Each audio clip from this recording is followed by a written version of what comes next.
மயிலாடுதுறை அருகே Needur main road பகுதியை சேர்ந்தவர் இளங்கோவன். ஹோமியோபதி மருத்துவரான இளங்கோவன் திராவிட கழக ஒன்றிய தலைவராகவும் உள்ளார். இவரது மனைவி செந்தாமரை. இவர்களுக்கு 2 மகள்கள் மற்றும் ஒரு மகன் உள்ளனர். மகள்கள் இருவருக்கும் திருமணம் செய்து கொடுத்த நிலையில் மூத்த மகள் பட்டுக்கோட்டையிலும் இளைய மகள் மஸ்கட்டிலும் வசித்து வருவதாக கூறப்படுகிறது. மகள் இனியனுக்கும் திருமணமாகி மனைவியை மயிலாடுதுறையில் விட்டுவிட்டு வெளிநாட்டில் வேலை பார்த்த நிலையில் கடந்த மாதம்தான் வெளிநாட்டில் இருந்து வந்ததாக கூறப்படுகிறது. இளங்கோவன் தம்பதி கீழ்த்தளத்திலும் மகன் இனியவன் மேல் தளத்திலும் வசித்து வருவதாக கூறப்படுகிறது. 15 ஆண்டுகளுக்கு முன்பு இளங்கோவனுக்கு பைபாஸ் அறுவை சிகிச்சை செய்யப்பட்ட நிலையில் அவரது மனைவி செந்தாமரை சிறுநீரக கோளாறால் படுத்த படுக்கையாக இருந்தார்.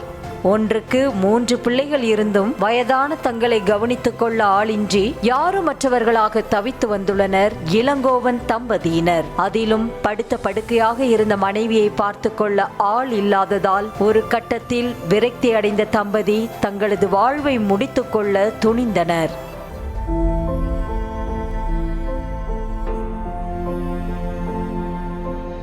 சம்பவத்தன்று காலை கேஸ் சிலிண்டரை திறந்துவிட்ட இளங்கோவன் தீப்பற்ற வைத்ததில் சிலிண்டர் வெடித்து வீட்டின் ஒரு பகுதி கடும் சேதமடைந்தது. சத்தம் கேட்டு மேல் வீட்டில் இருந்த மகனும் அக்கம் பக்கத்தினரும் ஓடி வந்து பார்த்தபோது இருவரும் படுகாயம் அடைந்திருந்தனர். உடனடியாக இருவரையும் மீட்டு ஆம்புலன்ஸ் மூலம் மயிலாடுதுறை அரசு மருத்துவமனைக்கு அனுப்பி வைத்தபோது வழியிலேயே செந்தாமரை பரிதாபமாக உயிரிழந்தார். இளங்கோவன் தீக்காயங்களுடன் மயிலாடுதுறை அரசு மருத்துவமனையில் சேர்க்கப்பட்டு பின்னர் மேல் சிகிச்சைக்காக திருவாரூர் அரசு மருத்துவக் கல்லூரி மருத்துவமனைக்கு அனுப்பி வைக்கப்பட்டார். இந்த சுற்றுவட்டாரத்தில் அவரை மாதிரி ஒரு தங்கமான ஒரு மருத்துவர் நீங்கள் பார்க்க முடியாது. பல பேருக்கு வைத்தியம் பார்த்தவர், ஒரு நல்ல மருத்துவர். காவல்துறை உரிய விசாரணை மேற்கொள்ளும். தகவல் அறிந்த நீதிபதி கலைவாணி இளங்கோவனிடம் நேரில் விசாரணை மேற்கொண்ட போது வயதான தங்களை கவனிக்க ஆள் இல்லாததால் தற்கொலை முயற்சியில் ஈடுபட்டதாக இளங்கோவன் தெரிவித்துள்ளார்.